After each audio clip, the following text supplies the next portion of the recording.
HTML5 ಅಲ್ಲಿ introduce ಆದಂತಹ ಕೆಲವೊಂದು ಸಿಮ್ಯಾಟಿಕ್ ಟ್ಯಾಗ್ಸ್ಗಳ ಬಗ್ಗೆ ತಿಳ್ಕೊಳ್ಳೋಣ.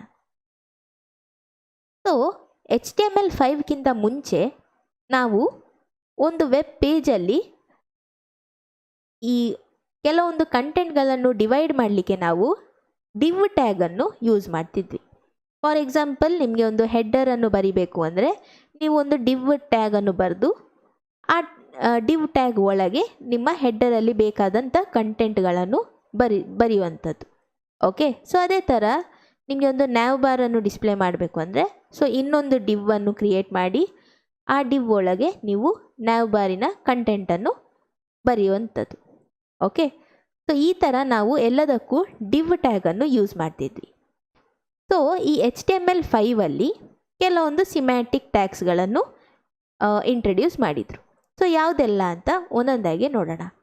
ಸೊ ನಿಮಗೆ ಒಂದು ವೆಬ್ಸೈಟಲ್ಲಿ ಹೆಡ್ಡರನ್ನು ಡಿಸ್ಪ್ಲೇ ಮಾಡಬೇಕು ಅಂದರೆ ನೀವು ಈ ಹೆಡ್ಡರ್ ಟ್ಯಾಗನ್ನು ಯೂಸ್ ಮಾಡ್ಬೋದು. ಅದೇ ಥರ ನ್ಯಾವ್ ಬಾರನ್ನು ಡಿಸ್ಪ್ಲೇ ಮಾಡಬೇಕು ಅಂದರೆ ನೀವು ನ್ಯಾವ್ ಅನ್ನುವ ಒಂದು ಟ್ಯಾಗನ್ನು ಯೂಸ್ ಮಾಡ್ಬೋದು. ಅದೇ ಥರ ನಿಮಗೆ ಸೆಕ್ಷನ್ ಅಂತ ಒಂದು ಟ್ಯಾಗ್ ಇದೆ. ಸೊ ನೀವು ನಾರ್ಮಲಿ ನಿಮಗೆ ಗೊತ್ತಿದೆ, ಒಂದು ವೆಬ್ ಪೇಜ್ ಅಂದರೆ ಹಲವಾರು ಸೆಕ್ಷನ್ ಆಗಿ ಡಿವೈಡ್ ಆಗಿರುತ್ತೆ. ಸೊ ಅದನ್ನು ನೀವು ಸೆಕ್ಷನ್ ಅನ್ನುವ ಒಂದು ಟ್ಯಾಗನ್ನು ಯೂಸ್ ಮಾಡಿಕೊಂಡು ಮಾಡ್ಬೋದು. ಓಕೆ, ಸೊ ಈ ಅಸೈಡ್ ಅಂದರೆ ನೀವು ವೆಬ್ಸೈಟಲ್ಲೆಲ್ಲ ನೋಡಿರ್ಬೋದು, ಸೈಡಲ್ಲಿ ನಿಮಗೆ ಕ್ಯಾಟಗರೀಸ್ ಎಲ್ಲ ಡಿಸ್ಪ್ಲೇ ಆಗುತ್ತೆ. ಆರ್ ನಿಮಗೆ ಆ್ಯಡ್ಸ್ಗಳು, ಬ್ಲಾಗ್ಗಳು ಎಲ್ಲ ಡಿಸ್ಪ್ಲೇ ಮಾಡಲಿಕ್ಕಿದ್ರೆ ನೀವು ಅಸೈಡ್ ಅನ್ನುವ ಒಂದು ಟ್ಯಾಗನ್ನು ಯೂಸ್ ಮಾಡ್ಬೋದು. ಸೊ ಅದೇ ಥರ ಆರ್ಟಿಕಲ್ ಅಂದರೆ ನಿಮಗೆ ಏನಾದರೂ ಆರ್ಟಿಕಲ್ ಅಥವಾ ಬ್ಲಾಗಿನ ಕಂಟೆಂಟ್ಗಳನ್ನು ಡಿಸ್ಪ್ಲೇ ಮಾಡಬೇಕು ಅಂದರೆ ನೀವು ಈ ಆರ್ಟಿಕಲ್ ಟ್ಯಾಗನ್ನು ಯೂಸ್ ಮಾಡ್ಬೋದು.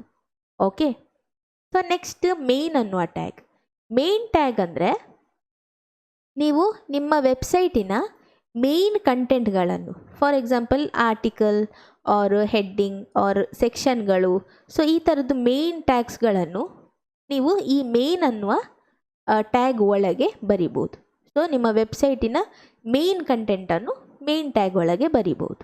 ಓಕೆ, ಸೊ ಲಾಸ್ಟಲ್ಲಿ ಫೂಟರ್. ಸೊ ನಿಮಗೆ ಫೂಟರನ್ನು ಡಿಸ್ಪ್ಲೇ ಮಾಡಬೇಕು ಅಂದರೆ ನೀವು ಈ ಫೂಟರ್ ಟ್ಯಾಗನ್ನು ಯೂಸ್ ಮಾಡ್ಬೋದು. ಓಕೆ, ಸೊ ಈ ಥರ ನಾವು ಕೆಲವೊಂದು HTML5 ಸಿಮ್ಯಾಂಟಿಕ್ ಟ್ಯಾಗ್ಸ್ಗಳ ಬಗ್ಗೆ ತಿಳ್ಕೊಂಡ್ವಿ. ಓಕೆ, ಸೊ ನೆಕ್ಸ್ಟ್ ನಾನು ನಿಮಗೆ ಒಂದು ಟಾಸ್ಕನ್ನು ಕೊಡ್ತಾ ಇದ್ದೀನಿ. ಓಕೆ, ಸೊ ಈ ಟಾಸ್ಕ್ ಏನು ಅಂದರೆ, ಸೊ ಇಲ್ಲಿ ನಾನು ಒಂದು ವೆಬ್ ಪೇಜನ್ನು ಡಿಸೈನ್ ಮಾಡಿದ್ದೀನಿ.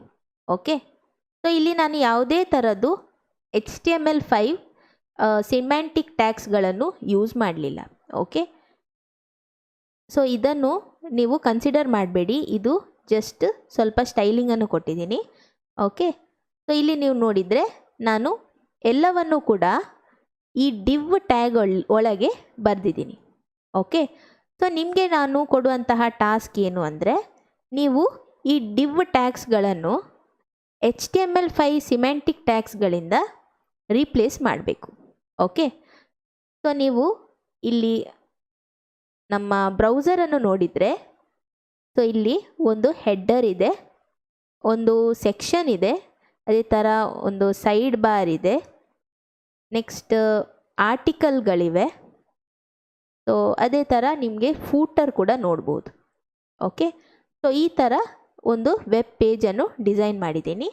ಸೊ ನೀವೇನು ಮಾಡಬೇಕು ಅಂದರೆ ಈ ಡಿವ್ಗಳನ್ನು ಒಂದು ಸಿಮ್ಯಾಂಟಿಕ್ ಟ್ಯಾಗ್ಸ್ಗಳ ಜೊತೆ ರೀಪ್ಲೇಸ್ ಮಾಡಬೇಕು. ಓಕೆ, ಸೊ ನಿಮಗಾಗಿ ನಾನೊಂದು ಎಕ್ಸಾಂಪಲನ್ನು ತೋರಿಸ್ತೇನೆ. ಇಲ್ಲಿ ಈ ಹೆಡ್ಡರ್ ಸೆಕ್ಷನನ್ನು ನಾನು ಇಲ್ಲಿ ಹೆಡ್ಡರ್ ಟ್ಯಾಗಿಂದ ರೀಪ್ಲೇಸ್ ಮಾಡ್ತೀನಿ. ಓಕೆ, ಇಲ್ಲಿ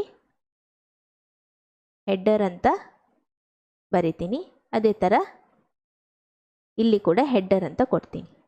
ಓಕೆ, ಸೊ ಈ ಥರ ನೀವು ಸಿಮ್ಯಾಂಟಿಕ್ ಟ್ಯಾಗ್ಸ್ಗಳನ್ನು ಯೂಸ್ ಮಾಡಿಕೊಂಡು ಈ ಡಿವ್ಗಳನ್ನು ರೀಪ್ಲೇಸ್ ಮಾಡಬೇಕು.